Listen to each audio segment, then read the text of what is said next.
Oh yes, guilty movie pleasure fans. On today's episode, we ask that you hear no evil, see no evil, or speak no evil. Otherwise, you're going straight to hell, because we are talking the 1991 cult classic, The People Under the Stairs. Welcome to Popcorn Talk, featuring movie discussion, news, and interviews. Popcorn Talk. We talk movies. And now, here's Popcorn Talk's Guilty Movie Pleasures. Welcome, ladies and gentlemen. Welcome to Guilty Movie Pleasures. I'm not Ben Begley. I am your host today, Jesse McIntosh. Thank you very much. And joining me today, just to my left here, we have Jordan Crabb. Say hello, Jordan. Hello, Jordan. Well done. And just to the left of him, you may notice we have a special guest in the studio today. You may know him, that's right, as Roach from the very movie we're covering, The People Under the Stairs. He also hosts a podcast here at the Popcorn Talk Network called Acting Class Weekly with Sean Whalen. It is Sean Whalen. Hello. It's good that it's weird. They came up with the show idea, and then they just searched forever for a guy named Sean Whalen. That's right. Yeah. So that's incredible. And I got the gig. Lucky you. Yeah. Were you up against anyone else? John Whalen. John Whalen? Yeah. It was my dad. Wow. But he passed, so I got the gig. So you got it. Yeah, I got Congratulations. the gig. Yeah. That's Don't huge. discredit yourself. I'm sure there was... Yeah. You earned it. Yeah. Well, the sad thing was how long neck and neck, even though my dad had passed. They just were going, we'd like to hear some more from him. And I was like, he's very charismatic. He he always was. That's where I got my charisma from. Well, many thanks to him, I suppose. Yeah. Well, welcome, Thank Sean. you very Welcome, much. Jordan, to Guilty Movie Pleasures. We are talking today, The People Under the Stairs. Yes. Jordan, we were having you on today, and I said, what movie would you like to do? We're doing scary movies in October, and you chose People Under the Stairs. Wow. Yeah, that's right. That's the part I didn't know. Yeah. There you go. So this movie, are we talking connections already? Let's do it, Let's talk connections. Okay. So this movie, I haven't seen it since in probably 10 years. Okay. But it was one of those that my grandma used to have this, I don't know. Well, she's passed too, so she's not going to do jail time. She does, in fact, host a podcast here at AfterBuzz as well. Yeah. It's just sad that their numbers are always the best. It's incredible. Yeah. Incredible. Yeah. She would illegally record these movies from TV. So she had a whole like all the VHSs lined up, right? Yeah. So going to grandma's was great because it's like going to Blockbuster. Sure. And With commercials, though. Yeah. But you can fast forward. You can fast forward. Yeah. So, that's like my very first memory of when I watched this movie. So it came out in 91. Is that when you guys, okay. So then it was probably 96, 97. I was very young. Yeah. Probably shouldn't have been watching it. Yeah. Which is why it freaked me out so much. Yeah. And Wait, how young were you? Because there's a lot in here. There's a lot of blood and gore and jump scares and all of that. yeah, I was probably 6 or 7. There's a lot Yeah. of I go to horror conventions all the time, and I meet fans, and you are not alone. There's a lot of people who saw it like I got it home from kindergarten, and I'm like, what? That's wild. I could never have seen a movie like that, or my daughters, like not even close. You wouldn't sign off on that. I ran out of The Exorcist when I was 13. Right. Like physically like sweating and ran out of the theater. Right. Like, Yeah. I was terrified. Wow. So, there's no way I could have watched it. But it's weird. It's kind of fun, and it's a little kid, but it's also, and then it just has these crazy, the way I describe it is twisted. Mm-hmm. That's I finally got into, you know what? I've been trying so hard to figure out what to say about it, and that's what I came up with a couple years ago. It's twisted. It almost definitely is. And I like a couple of places that I encountered sort of descriptions of the movie en route to finding it to rent to watch for the show. It was described first as a comedy and second as horror, which is surprising to me now having seen it. There were funny people in it. Yeah. But I don't know if the content was necessarily they do comedic. like a Three Stooges silent movie gag with the electric thing. Sure. Like they do.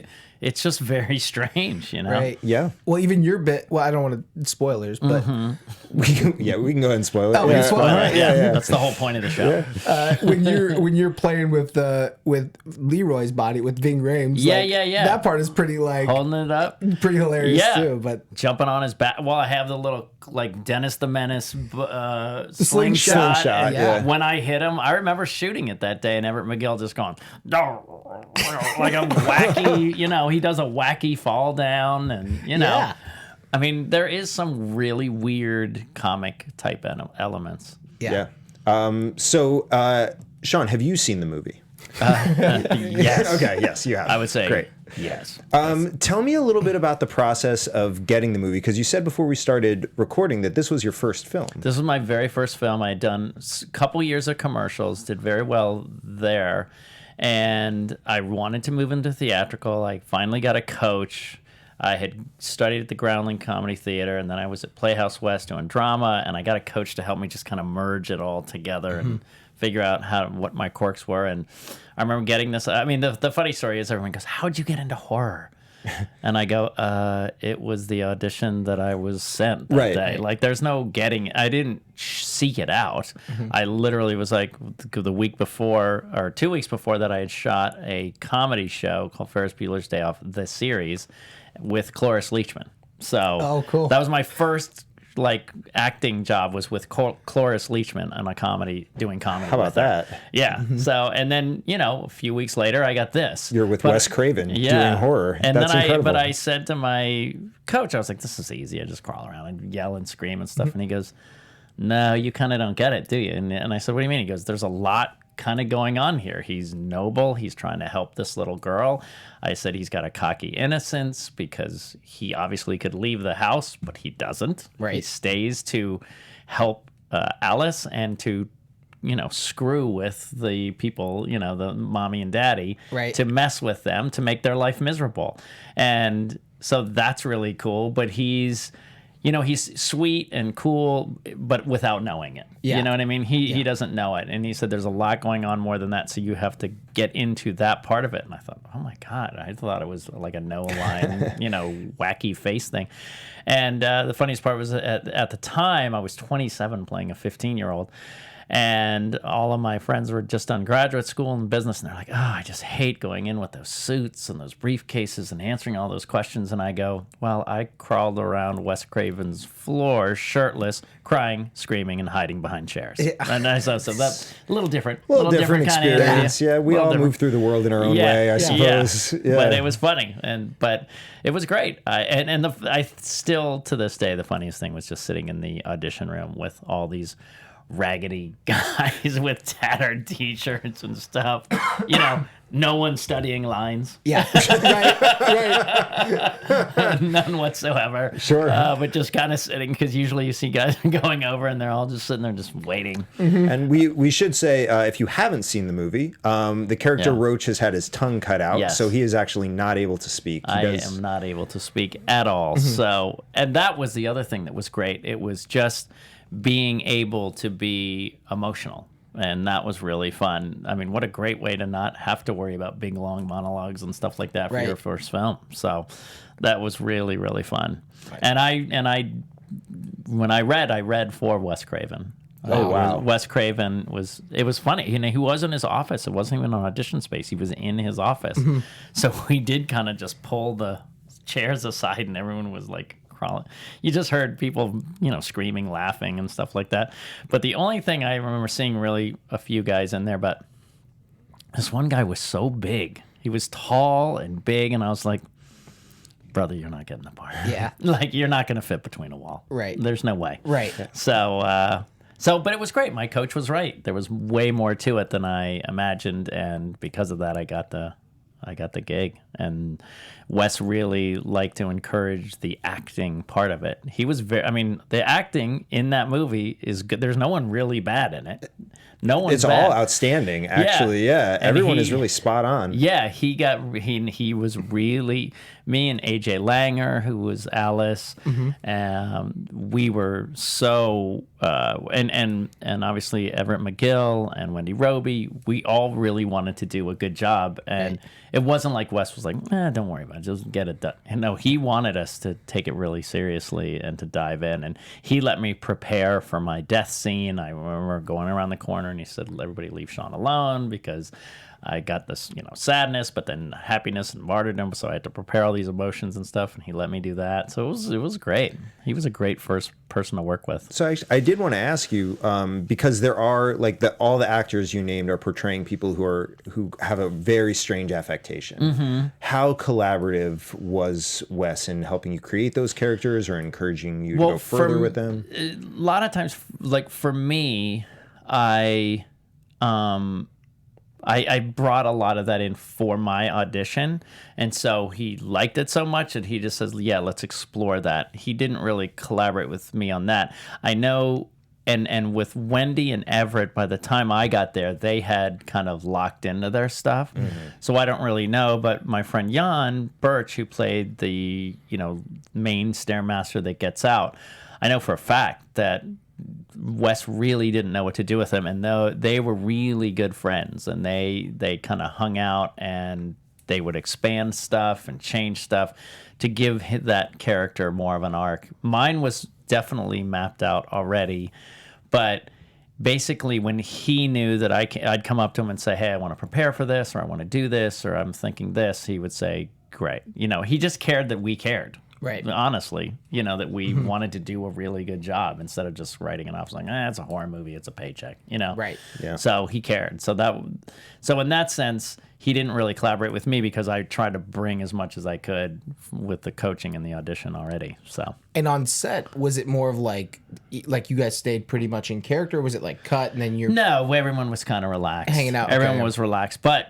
everybody kind of took a second, There was everybody did. And I remember Ving Rhames more than anything. Like there was seeing him with Brandon and I think I was chasing them or something. I don't know, something. But I remember seeing him like going, come on, we've been running. And Brandon was like, what are you talking about? He's like, come on. And so they were like, he made him run in place. And then Wes would say action. So they were, Right. So you would kind of get the seriousness. But yeah, it was very relaxed, but then everybody took it really seriously and just kind of, I worked with Philip Seymour Hoffman on Twister, and that was the same kind of thing. Like we'd all be talking, hanging around, and they go, and he would always say, "Just tell me when we're close." Right. So when they're close, he'd just step away and he'd like walk around in a circle, It's game time. Just kind of getting into game time and stuff like that. But yeah, it was great. And I remember AJ, the scenes where like she throws her in the bathtub. And she's screaming because that water was not hot. It was freezing cold. And Wes was like, "Are you okay?" And she's like, "I don't want it to be okay. I don't want it to be." And when she ran down the stairs and slips in the blood and like wipes out, kind of looks like he said, he rolled and he said, she said, "Did you roll? Did you stop?" And he said, No. She goes, "Good," because that was perfect. And it really was. I mean, like everybody was very methody at the time. So it was fun. That's incredible. It sounds like a great experience. Did you guys have a sense at the time that this movie was going to turn into sort of the cult classic that it's turned into? No, I mean, and my friend Jan reminds me that it was 6 weeks at #1. Right. It was 6 weeks at #1 in October. On IMDb, that's great. Yeah, it was crazy. And I didn't even realize that our premiere was in Santa Monica on 3rd Street in a multiplex. We were in one of the small theaters. Right. So, but still it did really well. And then it's the kind of thing that, I didn't really know I would have people come up to me. It's a very popular movie in the African American community all the time. I have I have horror friends from the Midwest a lot, but man, when I get recognized for Roach all the time in the African American community, which is amazing because Jordan Peele said it was an inspiration for Get Out. He said that and Rosemary's Baby in Vanity Fair. And I was like, oh my God. So I tweeted him. I was like, thank you, I'm Roach. And, never heard from him, but still. You haven't got your royalty check for Get Out yet? No, I don't think I have. But it wasn't the skinny guy on the walls that inspired him, unfortunately. Yeah. But no, I don't think we did. And what happened when Facebook came out, I remember getting all these tons of friend requests from people I just didn't know. And my friend in New York who's a jazz drummer was like, listen, those are your fans, accept them. And I go, dude, they're not fans. He said, just trust me, you can friend them. And then if it's weird, unfriend Block them. 'em, yeah. Yeah, but I just went, I remember one night just going, and it was like, Right. 2,000 people. And my inbox blew up. It was all about, will you come to our convention? Do you sell autographed photos? Can you do our interview show and talk about people under the stairs? And he was right. And that's how I started to get into the horror community, really. Got into it that way. They all reached out on social media, which I never would have known had I not gone on. Yeah. So I've been going to horror conventions for like 7-8 years, and it's only because of that. So I had no idea. And then when you go to them, the people who come up and tell their stories. I was 6 or 7. I saw it on my grandma's VCR. My uncle was the guy that, was always into horror. My parents would say, never let him watch that. He'd leave. He'd go, come on down. Let's play it out. Make some popcorn. Let's watch the movie. All these different stories. But the funnest part is that people walk up and there will be people who say, that movie's so fun. The other people, that movie's hilarious. That movie scared the crap out of me. That movie, made me never want to go in my basement. So many different feelings. Something different to everybody. It's so weird. It's such a weird thing because there's so many weird elements to it. Well, speaking of you being recognized for Roach, Jordan has a story that he'd like to tell here. Yes. Right. So this is actually not the first time that we've met because... Okay. And this was probably 4 or 5 years ago at this point. I was working at a restaurant in the Grove, Wood Ranch. Grove. Shout out. Wood Ranch. If you guys know Wood Ranch, delicious. Did I have my daughters with me? You sure did. Okay. So I remember this. So yes, bear in mind I haven't seen this movie since I was a kid, right? Yes. And for some reason, I loved Roach. It was such a cool character. Like he was such a and I was probably a little bit of a miscreant, so probably I liked that part of it. So I remember I'm going out and you're sitting at my table and I immediately was like, that's Roach. That's so funny. That's Roach. I do remember this. And I actually said, so I kept it cool at first. I don't go to Wood Ranch in that. No, I go to the one in Woodland Hills. Not Woodland Hills. Yeah. What's the one? Agora? Agora. Yeah. So I don't go to that one. So I remember the few times I've gone. Yeah. So do you remember him playing it cool? Because that's a very important part to him of this story. I don't remember anything like going, woo, you know what I mean? Woo, No, you were very friendly about it. I dropped it at the end. I took care of you guys. You were with your daughters. You guys were eating. I didn't want to disturb you. But at the end, I think I dropped the check and was like, hey, whenever you get a second, no rush. As a no rush Roach. Yeah. And then it was enough for you to just, crack that smile. Yeah. And you're just the nicest guy about it. So, yeah. No, I mean, it's funny. I went to a friend's... There you go. Yes. I went to a friend's party recently this weekend, and there was all these people like coming up and recognizing me from different things, but they were like, "Oh, are you so bummed?" I go, "No, it just means I'm helping." I mean, if I did a play, I'd meet you in the lobby and shake your hand. So, not unfortunately, but consequently, the play's going on forever all the time. Right. Sure. Right. So, and the flip side of it is definitely worse, right? Yeah, if no one reacts at all. No one cares. Yeah. So it's good that everyone has such a strong reaction. We do have to get you out of here soon, but I wanted to ask you one question, and then we'll do the plot in under 3 minutes. If you in real life were to burgle a house, would you park your very conspicuous large white van in the driveway? Question. Probably not, but I might do the curb in front of the house. Sure, yeah. They did drive from the curb into the driveway, which I thought was a mistake. Right. But if I'm showing 2 minutes left with Sean. If you have time to do the plot in under 3 minutes, we'd love to do it with you. I will. Yeah. Okay. All right. I will try to remember all this. So will we. Well, because my stuff was all just in the house. Yeah. So all the neighborhood stuff and all that stuff is where you lose me. All right. Well, we'll do the best that we can together. We'll tag team this. Let's do it. I'll count you guys in. Thank you, Ryan. Starting in 3, 2, 1.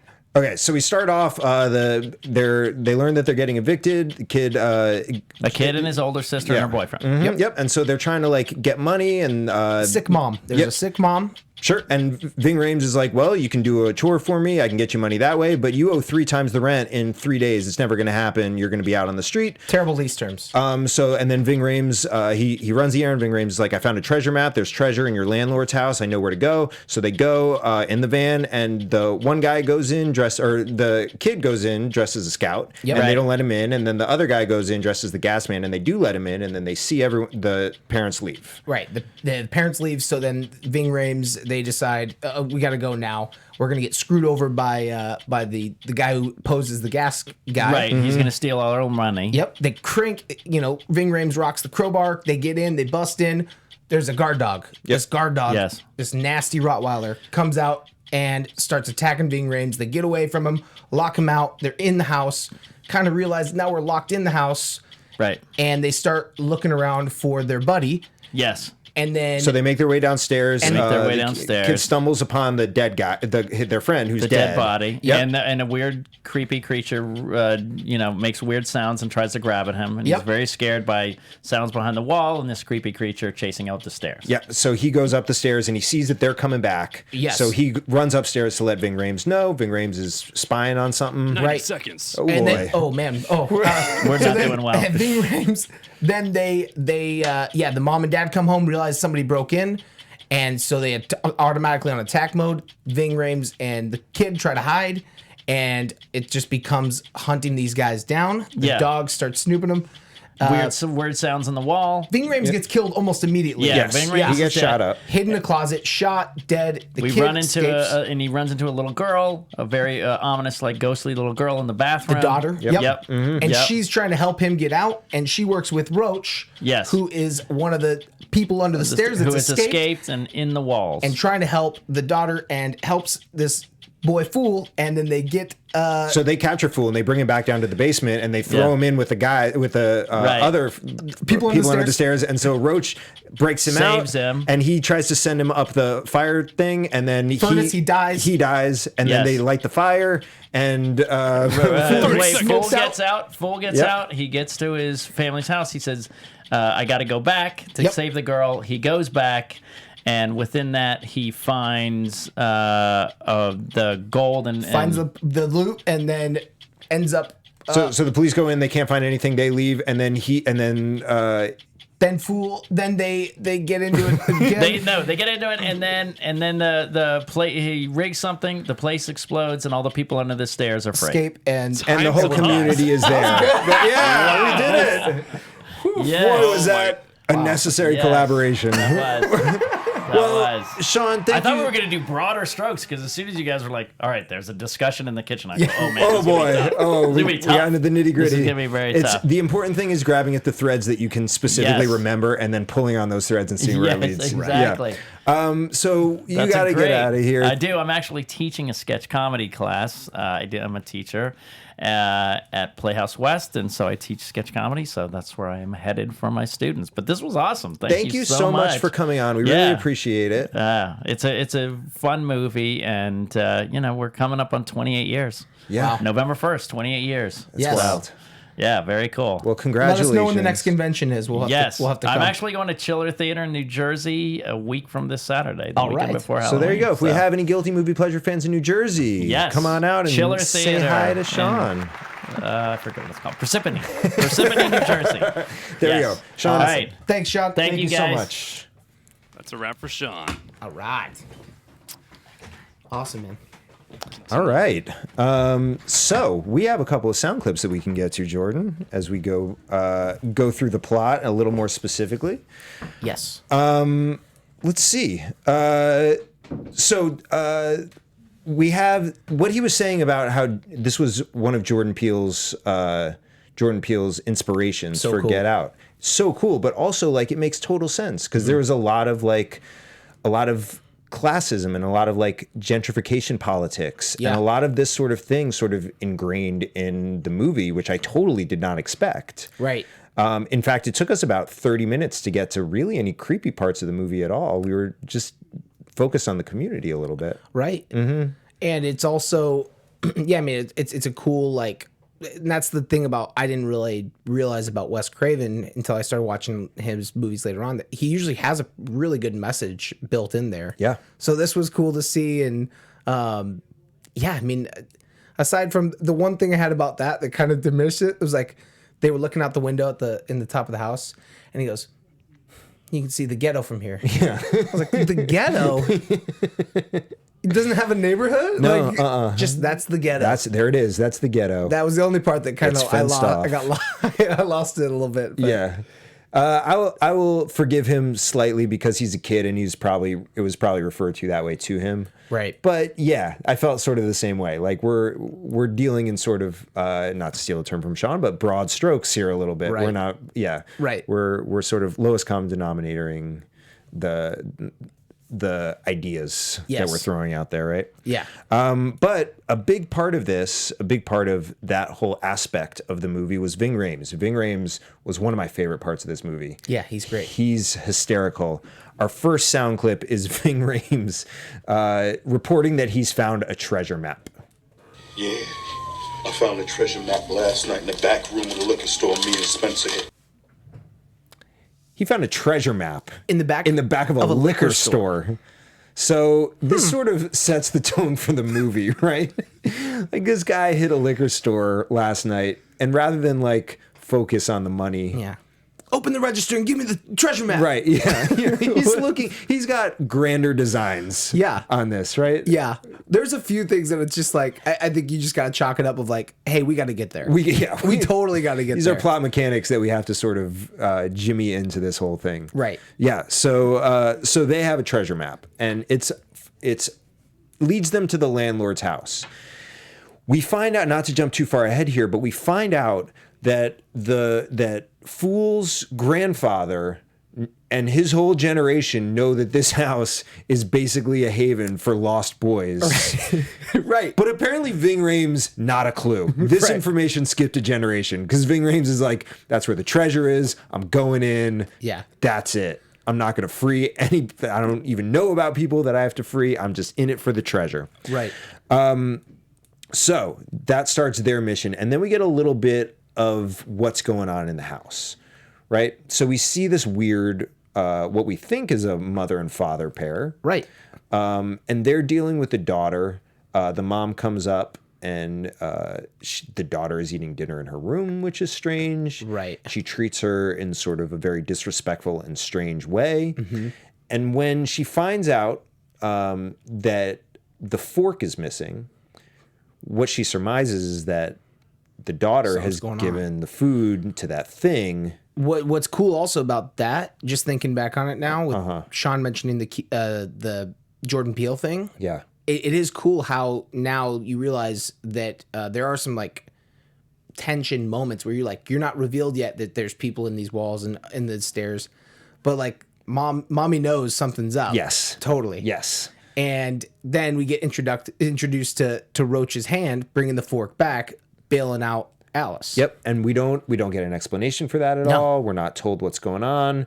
We just know that she's looking out for whatever is in there to her detriment, because when the mom finds out, she tells the dad to deal with it, and the dad says this. Bad girls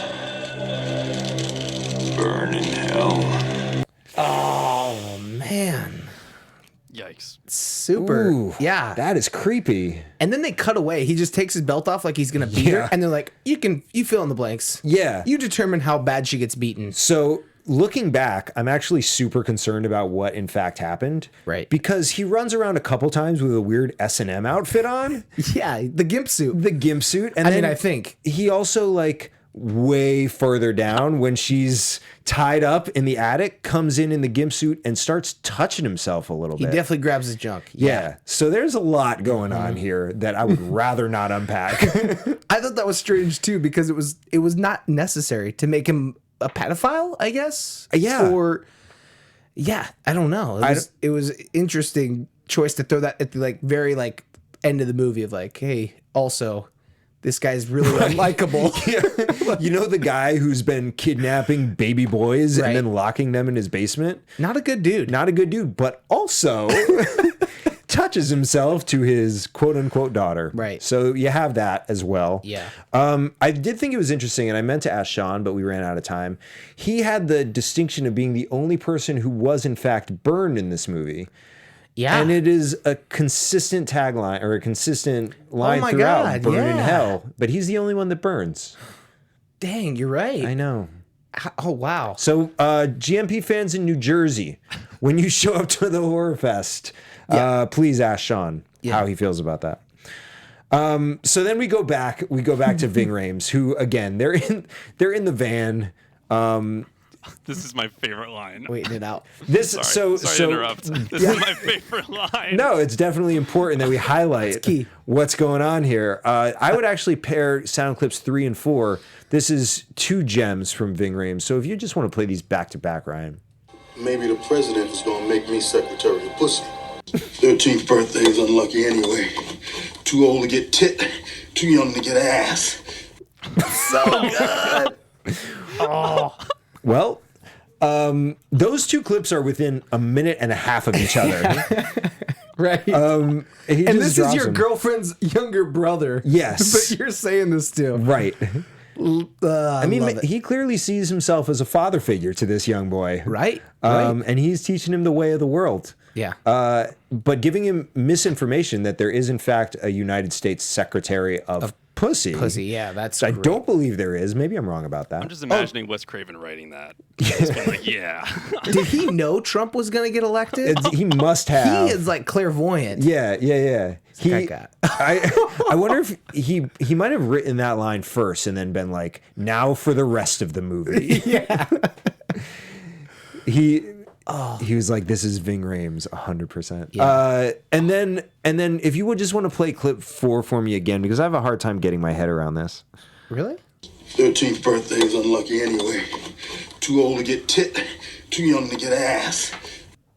Okay, so he's saying like too old to breastfeed? Breastfeed, yeah. Okay. Breastfeed, all right. yeah. And too young to really get with a lady. I would argue the 13th birthday is not the first time you're too old for the tit.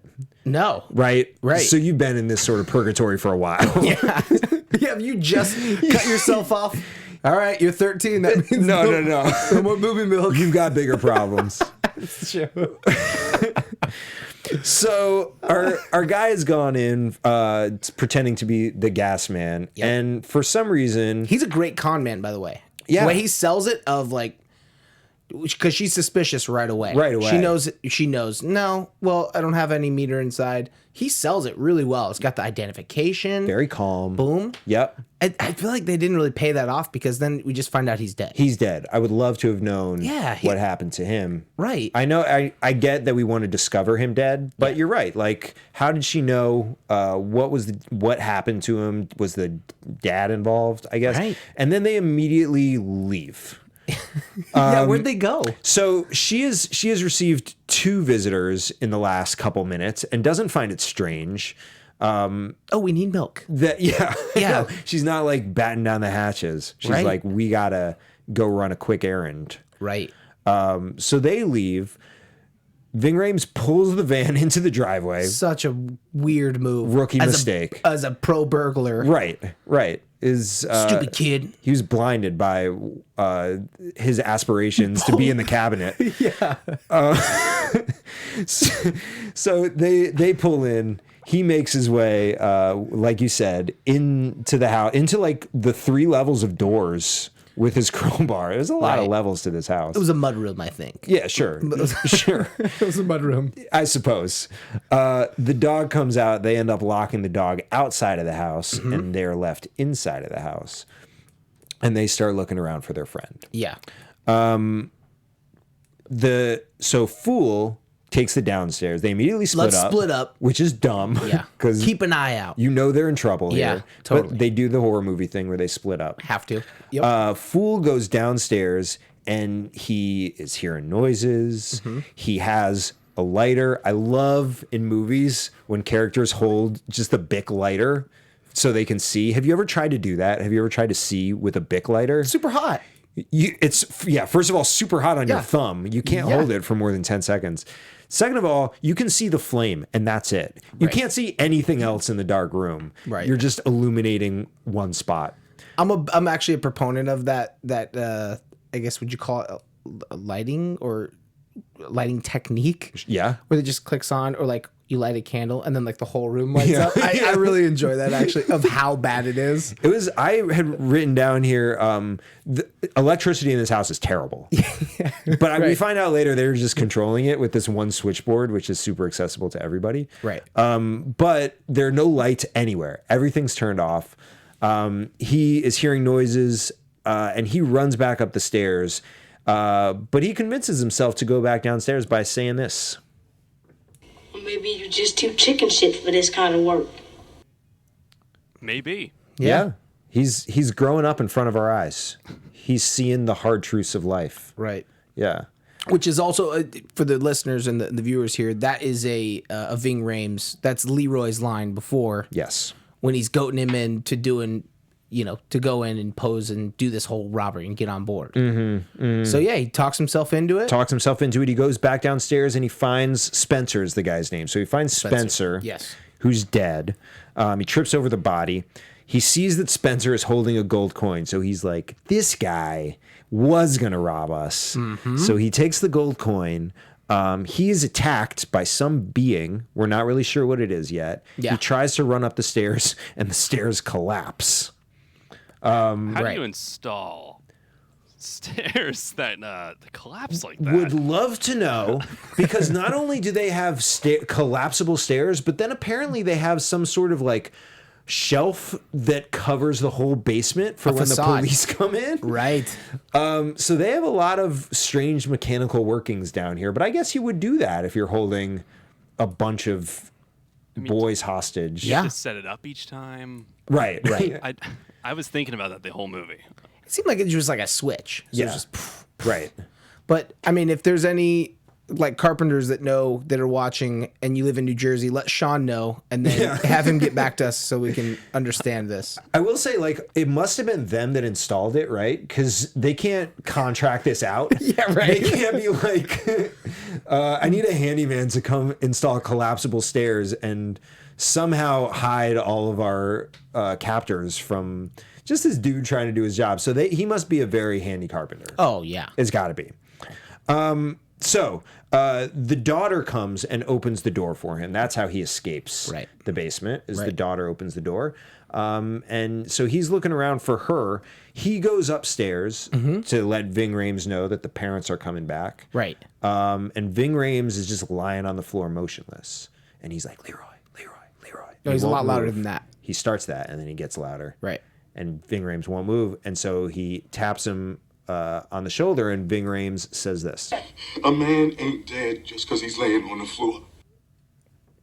That's very true. He's full of truths. Yeah. Ving Rhames. Right. Yeah. Man ain't dead if he's just laying on the floor. Just because Just he's because laying he's on the floor. Right. Yeah. So keep that in mind. But most times you are. I mean, in that circumstance, I think it's probably safe to assume he Right. just saw a dead person. He's calling out the dude's name. He's not moving. They're also in, I guess, like a funeral home.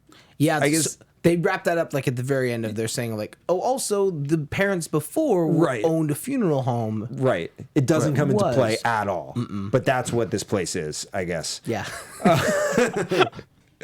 I'm always reminding people It's- if the guy's laying on the floor, not dead, Right. just laying there. He's just laying there. It's an important distinction to make. You don't want to go down the road of assuming he's dead. You don't want to go down too far down that road. Right. Because you'll get yourself in trouble. Oh yeah. Plenty of experience yeah, there. Yeah. That's why I have to sleep standing up. Yeah. So my wife doesn't freak out. That's smart. Yeah. Because you also sleep with your eyes open, which is weird. Yeah. Yeah. Of course. So the parents come home. They can't get in. So they somehow get the dog in. I'm not sure how they do it. They kick the door. Yeah, it's enough for like the dog to squeeze in there, Sure. I guess. And Yeah. then somehow the door then just opens for later. the other, it's a second door Yeah. that they get into. So the dog runs in. Fool tries to get out the front door, and he gets electrocuted. Yes. Leroy hides behind the couch and is like, Fool, stand there as bait. Yeah, I'm about baits to him. wreck this dog. He does not. The dog grabs Right away. Leroy's hand and is just ripping the hand off. So Fool, thinking quickly, and another master of electricity here, Yeah. grabs Leroy, pulls him over to the door, grabs the door handle, and electrocutes the dog. They're fine. The dog is Science. not. That's just science. You're right about that. Boom. I wrote the dad gets in, I guess? Question mark. So Well, then maybe there's a master switch. Again, yeah. It's their house. Yeah, They've got sure. fail safes. Sure. They've obviously had burglars in the past. They're more worried about people burglaring their way out, I guess, because they have padlocks on all the windows. Right. Except for one, a wide open window up on the top of the house, which we'll get to. Yes. So Ving Rhames tries to kick himself out of a window, can't do it, and then I wrote, VR gets blowed up. So Big time. The dad in his suit just rips into Ving Rhames. And unfortunately, that is the end of our comedic relief of the movie. Then it gets serious. Then it gets real after that. That's where that classification of comedy / horror comes in. Yes, that's why they End of put the the comedy comedy. first, Yeah. because that is first in the movie. Then we're and through with that. Then horror, and now we're into the horror. In that vein, I also found it really, really hilarious that once sorry to jump a little bit again. No, but do it, yeah. Once Fool gets out and comes back after his sister's Leroy was his sister's boyfriend. Yeah. And he just died, and she's just like, This is no big deal. This is one of my favorite parts of movies, and by favorite I mean the thing that makes me gets under my skin so much is when there is destruction or when there is death, when people just forget about it instantly and are just focused on the next thing they got to do. Right. And that Leroy's death was completely insignificant to this whole community. Yeah. And he seemed like a pillar, to be honest. He seemed like a dude that people look to. Yeah. He had, like we said, he was full of truths. Right. Who's going to find all the treasure maps now? Right. Yeah. I mean, we'll leave it to the next pillar, I guess. It's going to be Fool when he grows up. Yep. So Fool hides in the walls. The daughter's leading him through the walls, and the dad is just unloading into the walls into nothing. Totally. Yeah. Which seems like a big waste to me. And then we find out who the people under the stairs are. Mommy and Daddy looked a long time to find the perfect boy child. But each one they found turned out bad. Some saw things they weren't supposed to. Others heard too much, others talked back. Daddy cut out the bad parts and put the boys in the cellar, one by one. When they get flashlights and food of some kind, I suppose they're happy in their own way. I suppose they're happy in their own way. They get flashlights. Yeah. Yeah. Have you ever been happy when someone gave you a flashlight? Oh, yeah. In your own way? Yeah, totally. Yeah. Yeah, when I was 8. Yeah. It was in my stocking stuff. When that's all that you knew. That was your whole world. Oh, I can create light. Guess they're happy in their own way. That's a good... Yeah. You could just chalk that up to any way of life. On the first day, the people under the stairs created light. Yeah. She monologues off here. Oh. Yeah. I didn't expect it to be that kind of gruesome. Well, and also when she's when she goes, they all turned out to be bad. And she goes, some of them saw stuff they weren't supposed to see. I would argue that doesn't make them bad.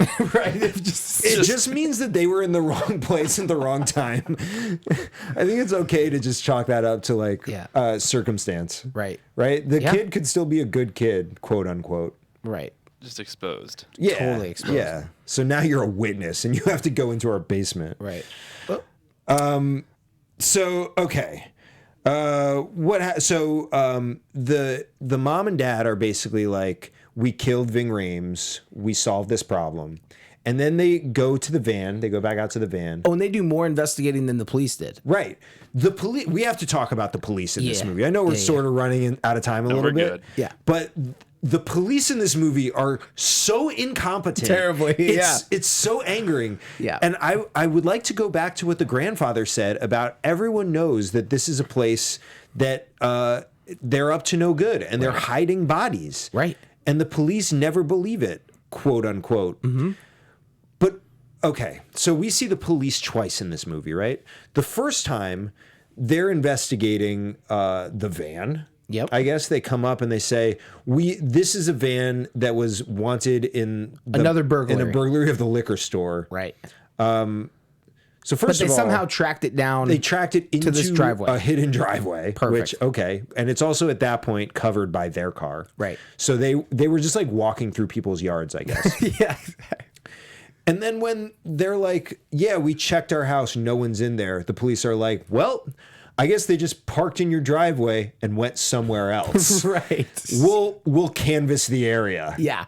Like, you don't even want to look in there? Right. Okay. No, they don't. The second time we see the police is when Fool calls the police to say that there's Child abuse. Child abuse. Just to get the cops there, unravel all the whole thing. The entire police force shows up. Yes. There are 30 cops in that house. Yes. Just dining on the cheese plate that she's handing around.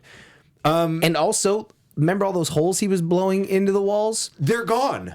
Was this 6 months later that Fool finally got the courage to try and call back? It was hours later. And Had to be maybe a day. This guy had the opportunity to re-drywall the entire house, whole thing, yeah. drain the pond of water, put broken glass and rocks Yeah. in the bottom, Yeah. and still hide all of his guns, I guess, in the wall. Which, by the way, and now we're really jumping around. Yeah, we if are. there are people in your walls, don't hide your guns in the walls, idiot. I don't know how they survived in this circumstance for this long. Because Right. they made poor decisions. Right. The whole way through. Oh, yeah. But he's a hell of a carpenter. He's a hell of a carpenter, hell of an electrician. Yep. All right. So they go into the van and they find the Cub Scout uniform and they're like, there's someone else in this house. It's a kid. We got to get the kid. Right. So the dog is on the attack. He's running around looking for Fool. Dog has a lot of screen time. Yes. Tons of screen time. And the dad at some point decides to put the dog into the wall, which I don't know why he's never done before. Why was this the first time he thought of it? My thought is it's an intricate wall system. Yeah. Mhm. Only real carpenters get that. Yeah. So That makes sense. yeah. Give the dog a treasure map. Right. Let Go. him know how to get back. Kill. Yeah. Burn him. That's right. Burn him in hell. Give him a Bic lighter so he can see. Yeah, exactly. And he's fine. So Roach saves Fool, traps the dog, and we get this from Fool. Your father's one sick mother, you know that? Actually, your mother's one sick mother, too. That's a great line. What a smooth little dude. Yeah. Yeah. Come to think of it, Yeah. mother. Now that I have a moment, now that I'm not running for my life. Yeah. There's a lot of great one-liners like that there. Also, when he's describing somebody, he's like, he's bigger than a guy as big as Detroit. Yeah. Which I really want to start incorporating that again. Sure. Right. Yeah, reincorporating. Right, He's right. as big as Detroit. Oh, this into guy's your- as big as Detroit. Right. Right. But Detroit's not even the biggest city in the United States. You know what I mean? Like, could be Right. bigger. Right. See, I took that as like people from Detroit are like big dudes, like bad dudes. Okay. Maybe. All right. Open to interpretation. Yeah. If you're from Jersey or Detroit, let us know. Listen, Fool contains multitudes. You know Yeah. what I mean? Like, Yes. there's Yeah. no narrowing down what he's saying to one specific thing. Right. All right. So voodoo dolls, we learn, are to hold the souls of the burglars when Yes. they die, and that's the last time we encounter voodoo dolls. Once we learn that, we abandon the idea of voodoo dolls. Right. But that's fine. The parents burst in on this little reunion or on this little education. Fool once again runs into the wall and no, he doesn't. They grab Fool, right? Yeah. And the mother throws Alice down and she starts screaming this. It is time to clean house. Yeah. Right. She's right. Right. The house is dirty Yeah. with living beings. Right. And it's time to clean. So I'm gonna rush through this a little bit because we are running out of time. So the Fool goes down to the basement. This is when Roach saves him by holding up Ving Rhames' dead body and distracting all the people under the stairs who apparently just eat on the flesh of dead human beings. Yeah. From what I understand, heavy protein diet. Right. I was wondering how they got so big, but it's because of all the protein. they're eating. Yep. That makes sense. So Fool escapes. He goes up the fire thing. He makes it all the way up to the attic where he and Alice encounter this window. that is wide open for some reason. No padlock. They ran out of padlocks. I guess. Yeah. And they decided, well, we don't have a padlock. Why close the window? Yeah. So Fool jumps out into the pond, and the dad chases him outside and is shooting the gun openly outside. And the mom says this. Never shoot your gun outside. It's very good advice. Right. Wonderful advice. And where were the police in this moment? I'm not sure. Right. So he grabs a couple Canvassing of coins. the area. Yeah, I guess they're still looking for the owners of that van. So the coins we learn will cover the rent up to the year 2000. Okay. And it'll also cover the surgery. So we have a very specific amount of money that this is worth. We're not taking into account any non-rent control building. No. None of that. But it's a lot of money. 8 gold coins. You're and good. Fool decides that he's going back. So he calls the police. I wrote down in all caps, how'd they clean this house up so quickly? Yes. Which is the same thing that you said. And then I also said, he hides the guns in his walls. So we're a lot of problems here. 5,000 police show up. Fool had snuck back into the house and is hiding in the cabinet. They somehow know that Fool is in there, and they have recordings of the prayers. Right. So it leads him in there. The S&M suit is back. Fool is able to escape again up to the attic where April is held. He knocks some bricks out. Yep. Which I don't know how he's able to do that. And I said, wait, the dad is a sexual predator? Yeah.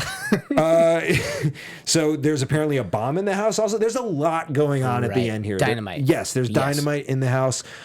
So they drop a brick, stories down the fire chute onto the dad, and he's still alive. He must be concussed at this point because he's been hit in the head several times. CTE. Yeah. Yes. 30 feet of a falling brick didn't kill him. He's still up and doing stuff.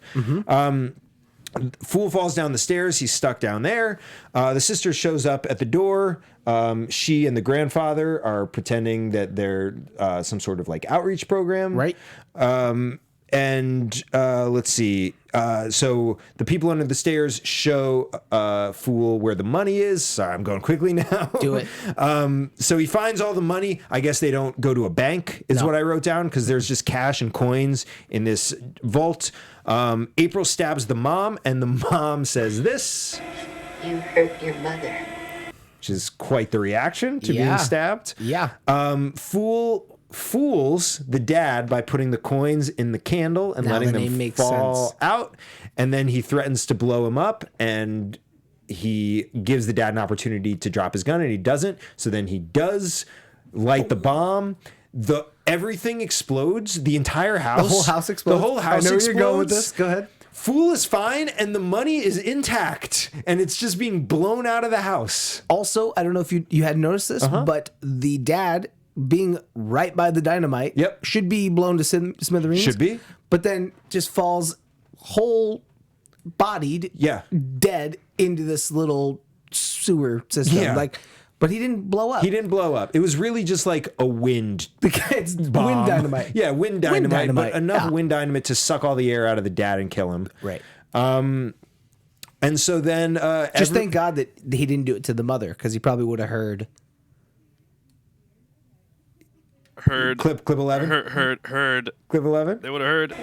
You hurt your mother. Yes, I know. Right. Yeah. And then everyone is outside picking up the money. Everyone's happy. They all have rent for the next 9 years. Boom. Everything is right with the world. Mom's gonna live. No one calls the police to report the dead body of Leroy. Right. So that wraps it up for us today. Thank you so much for joining us. Thank you once again to SEAN WHALEN for joining us earlier in the show.